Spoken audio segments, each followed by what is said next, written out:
Coucou à toutes et à tous, j'espère que vous allez bien, c'est Mélisse alias des mailles et des aiguilles. On se retrouve aujourd'hui pour une deuxième vidéo du type vlog.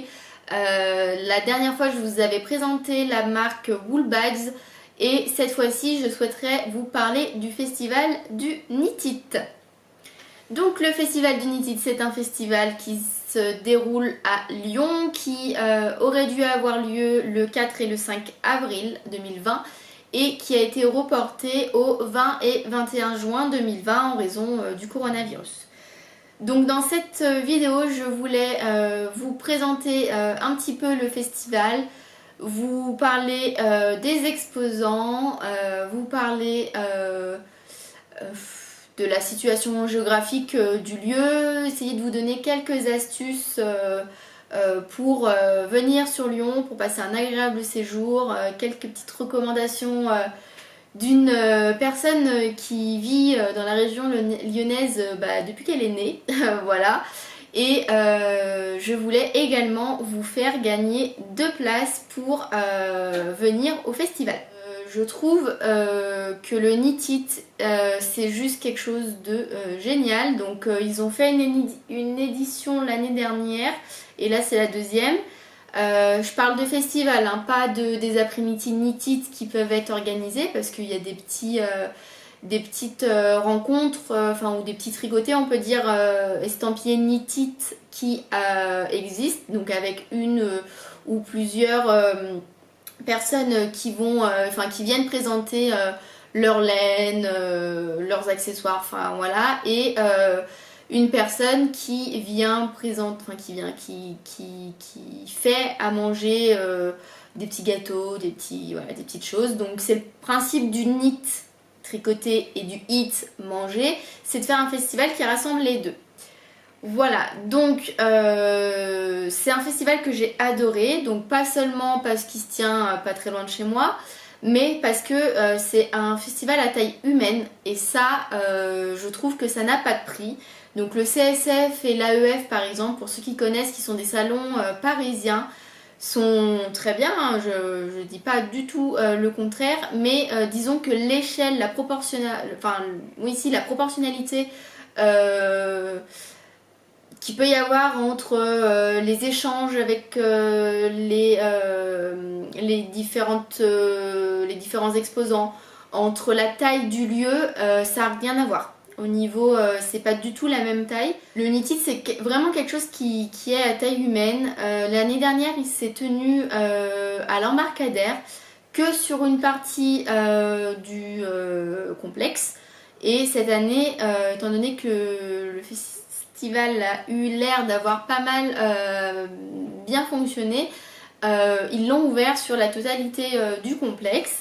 Et du coup, il y aura plus d'exposants, mais je pense qu'il y aura aussi un petit peu plus de place parce que si on avait pu faire un seul reproche à la première édition, donc c'est normal, et c'était que moi j'y suis allée le samedi matin parce que j'avais pas le choix en fait, je pouvais pas y aller le dimanche, donc j'y avais été le samedi matin. Et il y avait beaucoup de gens qui avaient été le samedi matin et du coup il y a eu beaucoup de monde et on pouvait pas circuler, c'est pas qu'on pouvait pas, c'est que c'était vraiment très serré, on se donnait un petit peu des coups, fallait un petit peu avancer comme ça en faisant un petit peu le crabe dans tous les sens. Et du coup c'est le seul point négatif entre guillemets que j'ai eu à trouver et à dire s'il faut en trouver un, bien sûr, hein, parce que honnêtement moi ça m'a pas dérangé parce qu'en général quand il y avait ces mouvements où il y avait beaucoup de monde, moi j'étais dans un petit coin sur un stand en train de papouiller de la laine, j'attendais que ça se désengorge un peu puis hop je changeais de stand et je faisais comme ça. Mais c'est vrai que je pense que voilà, pour des personnes qui peuvent ne pas aimer la foule, tout ça, ça peut être problématique. Donc là, pour le coup, j'espère et je pense que ça va régler le problème, le fait que ça soit sur toute la surface totale du complexe. Donc l'embarcadère, c'est un endroit, un lieu de réception qui est au bord de la Saône et qui est juste à côté de la gare Perrache. Donc cette année, comme je le disais, le Knit It sera sur une plus grande surface, donc il y aura plus d'exposants. Je pense qu'une bonne partie des exposants qui étaient là l'année dernière reviendront. Maintenant, je vous conseille pour aller voir la liste des exposants d'aller sur le site d'Unitit que je vous mets en barre d'infos. Tout simplement parce que comme les dates ont été reportées et elles ont été reportées à proximité d'une autre date d'un autre festival parisien, je sais qu'il y a des personnes qui ne seront pas disponibles et qui ne pourront pas venir. Donc pour pas vous dire de bêtises, je vous laisse aller consulter la liste des exposants, au moins je serai sûre que vous aurez les bonnes informations. Mais voilà, pour l'année dernière, j'avais fait un énorme craquage à ce festival. J'avais acheté des échevaux chez Maison Corlaine, chez Imogen, chez Heidi. J'avais pris des petits accessoires chez Lily comme tout. Enfin bon, puis j'avais passé ma journée à papouiller de la laine. Je sais que cette année, ça sera la même chose puisque j'avais déjà prévu un petit budget en fait pour le Knit It d'avril. Donc j'en ai dépensé une petite partie pour... enfin une petite partie, la moitié, pour soutenir en fait les créateurs, on va dire tout confondu, et que ce soit les designers, les teinturiers, les personnes qui vendent des accessoires de tricot. Là, pendant la petite crise, la crise sanitaire qu'il y a, parce que voilà, pour les petites entreprises, c'est très compliqué. Et du coup, j'avais envie de façon de m'acheter de la laine, donc j'ai fait quelques commandes. Mais du coup, il me reste la moitié de mon budget, plus ce que je vais économiser pour aller dépenser au Knit It. Et j'ai déjà des idées de quantité à acheter pour des projets très particuliers. Donc j'ai vraiment hâte d'y aller. J'espère y aller avec ma petite sœur parce que ma petite sœur n'est pas du tout dans le monde du tricot, mais alors pas du tout. Mais elle est beaucoup dans le monde de la mode, enfin dans la mode. Elle aime beaucoup bien s'habiller, bien se maquiller, tout ça. Et je pense que ça va être d'une ressource inestimable pour m'aider à choisir les coloris, tout ça. Et ça sera aussi l'occasion de lui faire découvrir un petit peu les petits coins lyonnais que je connais. Parce que voilà, nous on habite dans la campagne, on va dire, à une quarantaine de minutes de Lyon. Et je sais qu'elle y va des fois avec ses amis, par exemple au centre commercial de la Part-Dieu. Mais je sais très bien qu'elle n'a pas vu les plus belles choses de Lyon, les plus beaux coins, tout ça. Donc j'aimerais bien organiser une petite journée sympa. Peut-être par exemple aller au Knit It le matin, manger sur place parce qu'il y aura du coup des stands de nourriture. Et passer le début de l'après-midi et puis la fin de journée plus la soirée et aller dans Lyon, lui montrer les petits coins. Faire 2-3 boutiques, tout ça. Donc je pense que ça peut être super sympa à se faire entre sœurs. Ok, alors je voulais également vous parler de mes petits conseils pour venir à Lyon. Donc le plus simple en fait, c'est de venir... alors tout dépend. Si vous venez en voiture, écoutez, enfin voilà, le GPS et puis roule ma poule. Mais si vous venez en train, la gare la plus proche du Knit It, ce que je vous disais en fait tout à l'heure, c'est la gare de Lyon-Perrache. Donc je sais pas ce que vous avez prévu, mais pour les personnes qui ont prévu de venir, je sais pas, par le premier TGV par exemple, si ils vont jusqu'à Perrache, je vous conseille de descendre directement jusqu'à Perrache. Pour les personnes qui prennent un autre TGV et lequel s'arrêtant juste à la Part-Dieu, et écoutez, descendez à la Part-Dieu, vous n'avez pas le choix. Et après, vous pouvez prendre le métro pour aller jusqu'à Perrache. Donc le métro, si je dis pas de bêtises, à la Part-Dieu, c'est le métro B. Et après, il faut faire une bascule sur le métro A. Voilà, il n'y en a pas pour très très longtemps. Sinon, vous avez un tram aussi, si vous préférez prendre le tram qui relie les deux de mémoire. Ça doit être le T2. Eh bien loupé, c'est le tram T1 qui relie les deux gares. Du coup, une fois arrivé à la gare de Perrache, il n'y a pas 36 solutions d'y aller. Le plus simple c'est d'y aller à pied, vraiment vous sortez côté cours Charlemagne, pas côté place Carnot mais bien côté cours Charlemagne, c'est indiqué quand vous remontez les quais en fait de Perrache, il faut sortir cours Charlemagne, vous descendez les escalators et puis après vous allez arriver du coup au Grand Air, vous prenez tout de suite sur votre droite et vous allez aller jusqu'à l'eau. Vous pouvez pas le louper, c'est la Saône. Une fois que vous arrivez à la Saône, vous êtes au bon endroit. Et une fois que vous êtes sur les quais de Saône, vous longez les quais de Saône, vous longez les péniches pendant, je sais pas, 300, 400 mètres, 500 mètres. De toute façon, l'embarcadère, vous pourrez pas le louper. C'est un truc énorme, c'est un bâtiment qui est énorme.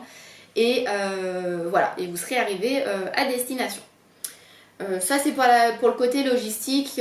Vous pouvez également louer des petites trottinettes électriques qui sont à disposition. Je sais qu'il y en a pas mal en bas de la gare, mais moi je trouve la petite balade à faire pour le long des quais en fait pour rejoindre l'embarcadère super sympa, donc je trouve ça dommage de la faire en trottinette électrique. Mais ce n'est que mon avis, hein. Après libre à chacun de faire comme il le souhaite. Mes petits conseils pour se loger, ça va être de passer par un hôtel ou par Airbnb. Je sais, jusque là j'ai rien de révolutionnaire. Par contre, on m'avait posé la question, donc c'est pour ça que je le précise ici. Vous pouvez tout à fait prendre un Airbnb dans le Beaujolais. Non pas que je fasse de la pub pour ma région, bien que j'adore et je pourrais vous recommander 1000 fois de venir passer votre week-end ici. Mais voilà, pour ceux qui n'ont pas trop envie d'être dans la ville et qui préfèrent aussi allier ça à, je sais pas, un petite dégustation de vin, de cave du Beaujolais, n'hésitez pas, voilà, vous essayez de regarder entre plutôt au nord de Villefranche-sur-Saône, donc entre Villefranche-sur-Saône et Belleville-sur-Saône, vous avez pas mal de petits villages qui sont très sympas. Vous avez Saint-Étienne-les-Ouillères, vous avez Audenat, vous avez Blacé, vous avez... Enfin bon, vous en avez pas mal. Regardez sur une carte, vous verrez très bien. Si vous voulez venir du côté de chez moi, je vous conseille de regarder ce qu'il y a de disponible sur Saint-Lager. C'est ma commune et je sais qu'il y a des gîtes, je sais qu'il y a des gens qui font du Airbnb.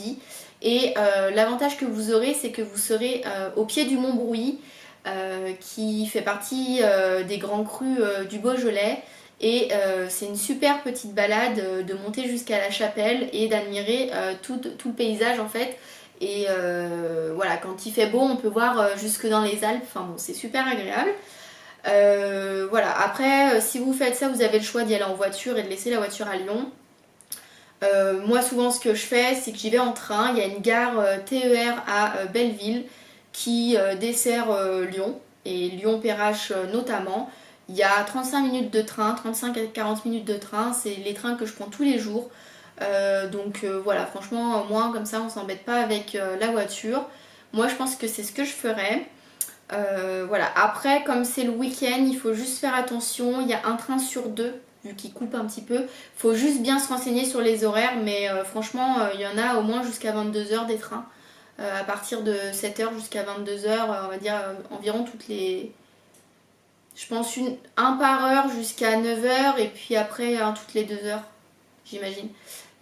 Dans mon souvenir, c'est ça. Mais bon, enfin bon, SNCF, hop, 2 clics, vous regardez votre date et puis vous avez vos horaires. Et pour mes petits conseils de choses à faire, alors il y a plein de choses à faire, mais je voulais orienter ça par rapport à une spécialité lyonnaise qu'on a et je pense que si vous goûtez ça, vous me remercierez. C'est la praluline. Donc la praluline, c'est une spécialité qui a été inventée en 1955, je crois, quelque chose comme ça. Par Monsieur Pralu ou Pralus, je sais pas si on prononce le S ou pas, Pralu je pense, qui a des maisons en fait pâtisserie, chocolaterie et qui a notamment donc créé la praluline. Et la praluline c'est quoi? Je vous mettrai une photo, mais c'est une brioche fourrée à la praline avec d'autres petites choses, des amandes, des noisettes. C'est méga bon. Et quand je vous dis méga bon, c'est que je mangerai de cette pâtisserie tous les jours, à tous les repas, n'importe quand, n'importe où. C'est franchement, c'est voilà, c'est ce que j'adore. Il y a plusieurs boutiques à Lyon, donc j'ai pris ma petite carte parce que j'ai beau être aller à Lyon tous les jours, je veux pas me tromper pour vous donner les indications. En tout cas, je sais qu'ils ont 3 boutiques à Lyon. Et ils ont une boutique à Villefranche-sur-Saône qui est du coup une ville, vous avez Lyon, en remontant 25 minutes après vous avez Villefranche-sur-Saône et en remontant encore un quart d'heure après vous avez Belleville-sur-Saône, pour schématiser. Qu'est-ce que je cherche? Oui, je cherche Maps, de façon à trouver les boutiques. Donc vous en avez une à Villefranche, si jamais vous décidez de passer un petit moment dans le Beaujolais et que vous n'avez pas le temps d'y aller quand vous êtes sur Lyon, vous pouvez en trouver une à Villefranche-sur-Saône. Et sinon il y a 3 boutiques, donc oui en effet. Malheureusement il n'y en a pas une qui est trop proche de Perrache. C'est dommage, je ne peux pas y aller à pied. Mais en tout cas vous en avez une qui est sur la presqu'île, qui est... il faut regarder une carte si vous ne connaissez pas, mais en tout cas, elle fait l'angle de la rue de Brest. Et la rue de Brest, elle est parallèle à la rue Mercière. La rue Mercière, c'est une rue qui est très connue à Lyon. Et en fait, si vous voulez, vous pouvez former une...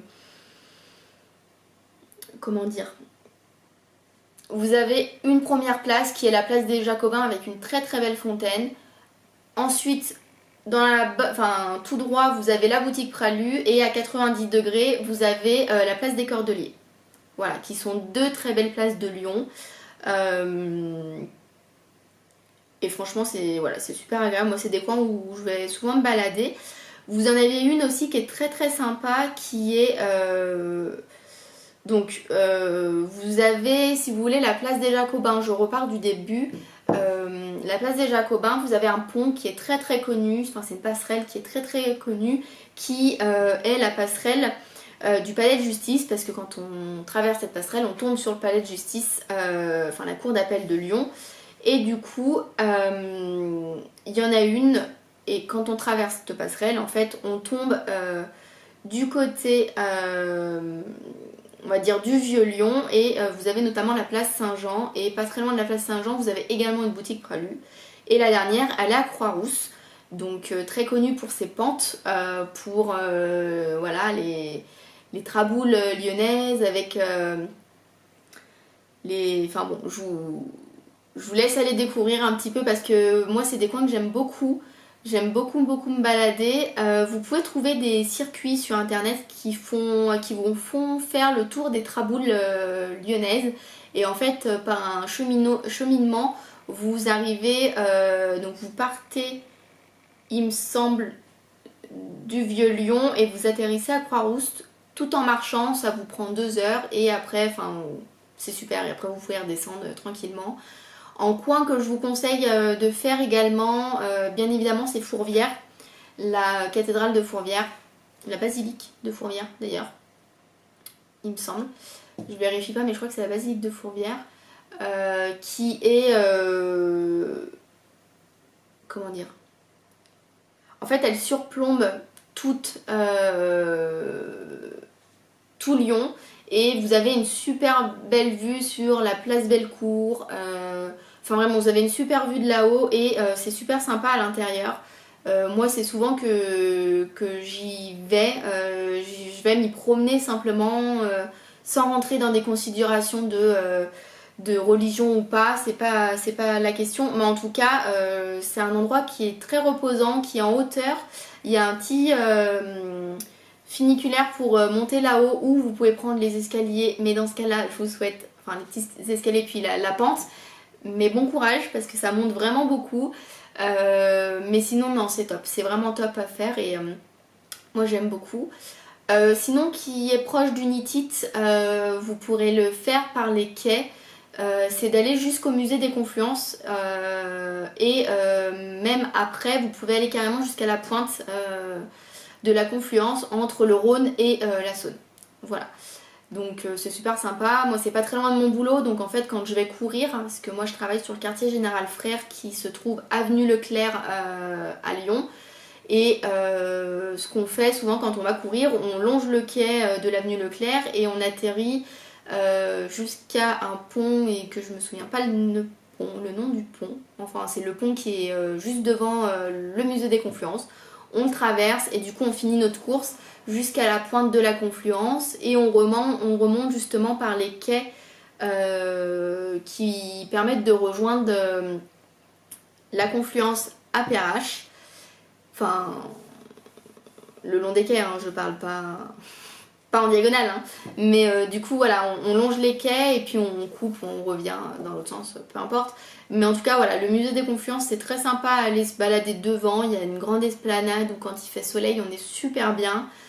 C'est très très sympa. Vous avez le Henri Lyon, vous savez les grosses lettres où on peut se prendre en photo dedans qui se trouve justement à Confluence. Qu'est-ce que je peux vous dire d'autre?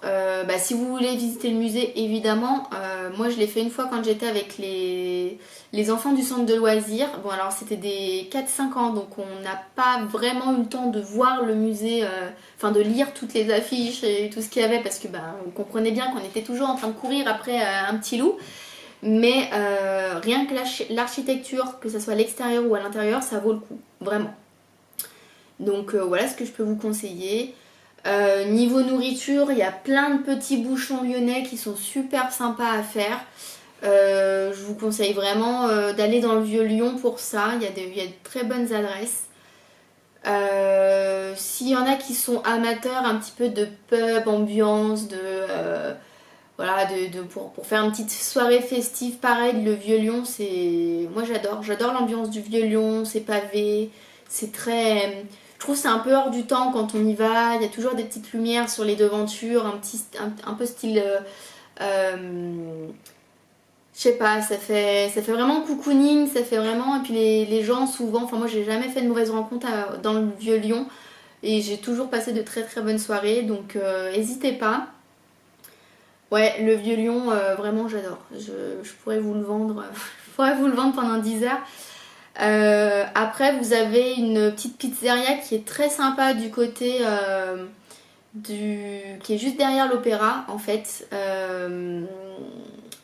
Au métro il faut descendre à c'est le métro, je sais plus, en tout cas c'est Louis Pradel, il faut descendre. Et je vais essayer de chercher le nom de la pizzeria. On y a été l'autre fois avec des copains et on a passé franchement une super bonne petite soirée. Et vraiment pour pas très cher avec des produits bien frais. Ok, j'ai trouvé. Donc du coup ça s'appelle la pizzeria Carlita, enfin la Carlita Pizzeria.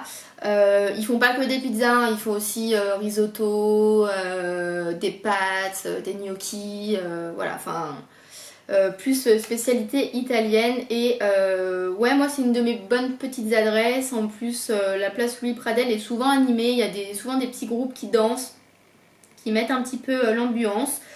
Il y a un Toto tissu sur cette place. Voilà, c'est aussi pour ça que j'aime bien y aller. Voilà, bon, si ça me revient, je reviendrai vous parler de ça. Mais en tout cas, le Knitted Festival, je vous conseille vraiment d'y aller si vous le pouvez. Et puis à ce titre, je voulais donc vous faire gagner les 2 places que j'ai à vous faire gagner grâce à l'organisation. Donc du coup je voulais remercier l'organisation du Knitted parce que vous les filles vous êtes juste géniales de vous décarcasser comme ça pour retrouver une date, franchement merci. Et puis voilà, vous êtes géniales, je le dis, je le redis, c'est vraiment un plaisir. Du coup j'ai 2 places à vous faire gagner et pour cela je vous demande 2 choses. La première c'est, enfin 3 du coup. La première c'est d'être abonné à ma chaîne YouTube. La deuxième c'est de jouer, enfin c'est de mettre un commentaire en me disant si vous jouez ou pas. Mais ce que j'aimerais c'est que vraiment chacun précise dans les commentaires, parce que vous êtes libre de poster un commentaire pour donner des idées de lieux, de choses à faire, etc., etc. Mais pour celles et ceux qui jouent, Précisez-le vraiment, parce que ça serait dommage de faire gagner les places à quelqu'un qui ne se rendrait pas au Knit It. Donc voilà, essayez de jouer le jeu. Si vous êtes certain à 100% d'y aller, et ben participez. Sinon, bah, attendez d'être plus sûr de vous pour le faire. Le concours est ouvert à partir d'aujourd'hui. Et du coup, je vais laisser je vais laisser quand même longtemps pour participer. Je vais laisser jusqu'au 15 mai pour poster un commentaire. Et dans ce commentaire, donc me dire ce que vous voulez, me dire que vous participez au concours et me dire surtout ce que vous voulez voir au Knit It. Quels sont, je sais pas, les exposants que vous aimeriez rencontrer, etc. etc. Voilà, je vous souhaite une bonne journée. J'espère que cette petite vidéo vous aura plu. En tout cas, je vous embrasse bien fort. Voilà, allez, bye bye.